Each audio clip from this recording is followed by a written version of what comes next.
के रूप में हमारे बीच में आए हैं। आप सबकी तरफ से मैं उनका हार्दिक अभिनंदन या धन्यवाद करता हूँ। एक बार ताली बजाकर सर का स्वागत करता हूँ।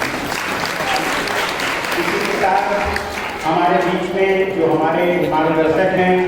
चौधरी एचपी सिंह जी, पूर्व में चेयरमैन है खादी ग्राम उद्योग के, मैं आपका भी हार्दिक अभिनंदन और स्वागत करता हूँ। आप सब लोग एक बार चौधरी साहब के लिए ताली बजा के उनका अभिनंदन करें। तेज से ताली बजाइए। आदरणीय सुधीर त्यागी जी, आदरणीय संगीता जी, बीना जी, अरुण जी।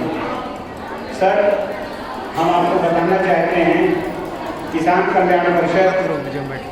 आदरणीय देश के गौरवशाली प्रधानमंत्री नरेंद्र भाई मोदी जी के जन्मदिवस पर एक संकल्प लेता है कि हम पूरे देश के अंदर भारत में किसान कल्याणकारी योजनाओं को लेकर गांव-गांव तक जाएंगे, ब्लॉक के स्तर से गांव के स्तर तक हम जाएंगे और गांव-गांव में जाके हम अलग जगाएंगे कि आप सब लोगों ने जो इसकी योजनाएं दी हैं उसका लाभ इनको वो लाभार्थी कैसे देंगे। इस कड़ी में हम लगातार 17 तारीख से लेके हम अलग अलग प्रदेशों में और अलग अलग उत्तर प्रदेश के अलग अलग जिलों के अलग अलग गाँव में हम कार्य करते हैं।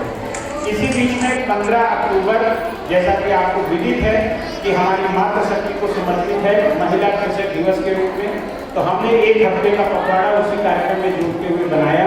और इसका 15 तारीख को जब शुरुआत हुई तो दिल्ली के बुराड़ी गांव में महिला कृषक और मजदूर संवाद, क्योंकि पहला स्टेप होता है सर किसी चीज में संवाद करना, उससे जागरूकता का बोध होता है। उसी दिन सर महिला कृषक और मजदूर की भूमिका क्या है समाज पर, इस पर चर्चा और परिचर्चा हुई। 16 तारीख को सर जिस तरीके से योग को प्रधानमंत्री जी ने पूरे देश में फैलाया है उस तरीके से हमने भी योग को महिलाओं के साथ जोड़ते हुए एक दिन का पूरा प्रशिक्षण योग का शिविर रखा ग्रामीण महिलाओं के लिए। 17 तारीख को सर क्योंकि ज्यादातर महिलाएं गौपालक या गौ सेवा से जुड़ी हुई हैं और पशुधन से जुड़ी हुई हैं, तो हमने 17 तारीख का दिवस गौशाला में महिलाओं की भूमिका और पशुपालन में महिलाओं की भूमिका नारी शक्ति ने और नारी शक्ति फाउंडेशन ने ये कार्यक्रम मथुरा के सर 2 अलग अलग गाँव में किया और गौपालक से जुड़ी हुई सारी योजनाओं को ग्रामीण स्तर पर संवाद के जरिए चर्चा पर चर्चा में ले आया। इसके बाद सर 18 तारीख को एक वर्चुअल संवाद है। जैसा कि आप लोग वहाँ पे बैठ के हमारे लिए चिंता कर रहे हैं कि भारत में किसानों की आय दुगनी कैसे हो, तो हम लोगों ने उसी कड़ी में किसान की आय दुगनी कैसे हो इस पर कृषि आधारित उद्योगों में महिलाओं की क्या भूमिका होनी चाहिए, इस पर हमने वर्चुअल संवाद किया जिसमें भारतवर्ष के विभिन्न कोनों से जुड़े हुए वैज्ञानिक, जिसमें आदरणीय चौधरी साहब भी जुड़े थे, इस तरीके से देश के विभिन्न वैज्ञानिक, बुद्धिजीवी और विषय विज्ञाताओं ने महिलाओं बहनों को ग्रामीण स्तर पर मार्गदर्शन दिया। 19 तारीख को सर क्योंकि ग्रामीण परिवेश में पंचायत में महिलाओं की भूमिका सर बहुत तेजी से बढ़ी है और ग्रामीण परिवेश में आपके इंडेक्स के हिसाब से 80% महिलाएं कृषक की श्रेणी में आती हैं, तो इसलिए हमने सुनपेड़ा बुलंदशहर में विशाल ग्रामीण परिवेश में कृषि और कृषि आधारित उद्योगों में ग्रामीण महिलाओं की क्या भूमिका होनी चाहिए, इस पर सुनपेड़ा बुंदेलखंड में बुलंदशहर में एक बड़ा कार्यक्रम किया सर, वो बीना भाटी जी के नेतृत्व में।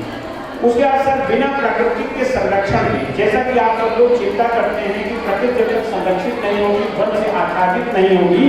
तब तक जीवन सफल नहीं होगा। इसी कड़ी में हमने प्राकृतिक संरक्षण में महिलाओं की भूमिका पर एक पूरा संवाद कार्यक्रम और वृक्षारोपण का कार्यक्रम सर उत्तम नगर के होली चौक के पास किया। ये सर हमारा ये 7 दिन का कार्यक्रम था और आज जिस कार्यक्रम की समाप्ति का आपके मार्गदर्शन में जिस कार्यक्रम की समाप्ति होगी और आपके आशीष वचन से जो नई ऊर्जा के साथ हम नई दिशा में कार्यक्रम को लेके जाएंगे, वो कार्यक्रम ऐसा था सर कि जब ये कार्यक्रम हम लोग कर रहे थे तो उसी समय हम लोगों ने विचार किया कि महिलाओं का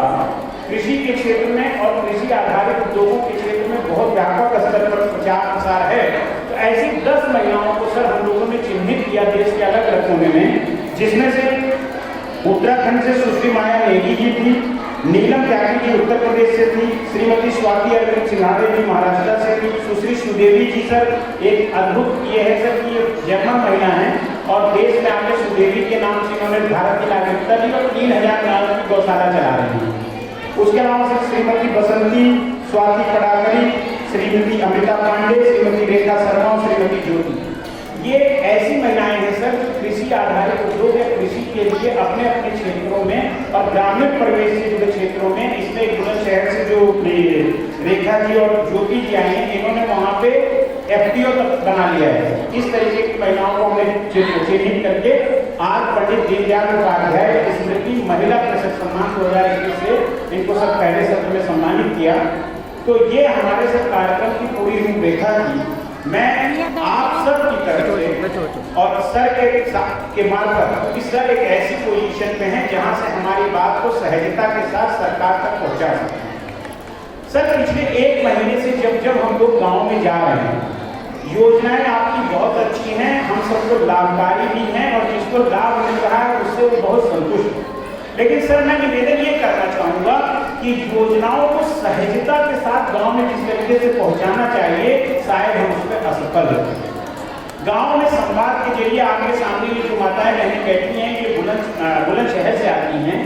तो इनकी बड़ी छोटी छोटी समस्याएं हैं, जैसे कि हम 50,000 का ऋण बिना किसी उसके देते हैं सिक्योरिटी के, लेकिन इन लोगों को समझ में नहीं आता कि कैसे होगा, क्या होगा। ग्रामीण स्तर पे ग्राम सेवक की भूमिका होती है, लेकिन सर सच माना जाए तो ग्राम सेवक की भूमिका उस स्तर पर नहीं प्रभावित हो पा रही है। तो आप सबकी जो ऊपर की मेहनत है, जो आप समृद्धशाली और सुदृढ़ भारत बनाना चाहते हैं, उसके लिए सर हम लोग प्रयासरत हैं कि आपकी योजनाओं को हम गाँव-गाँव तक पहुँचाने का प्रयास कर रहे हैं। लेकिन अगर आपका भी मार्गदर्शन मिलेगा और कुछ ऐसी योजनाएं भी बनाई जाए कि योजनाओं को पहुँचाने के लिए योजना बने तो अच्छा होगा। क्योंकि सर आपका भी समय कम है, आपको छुट्टी फ्लाइट है, तो मैं सिर्फ संक्षिप्त में आप तक अपनी बात रखना चाहता था और मुझे आशा है कि मैं इन सब की तरफ से अपनी बात आप तक रखने में सक्षम हुआ हूँ।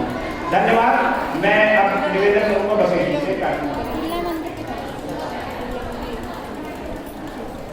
मैं चाहूँगा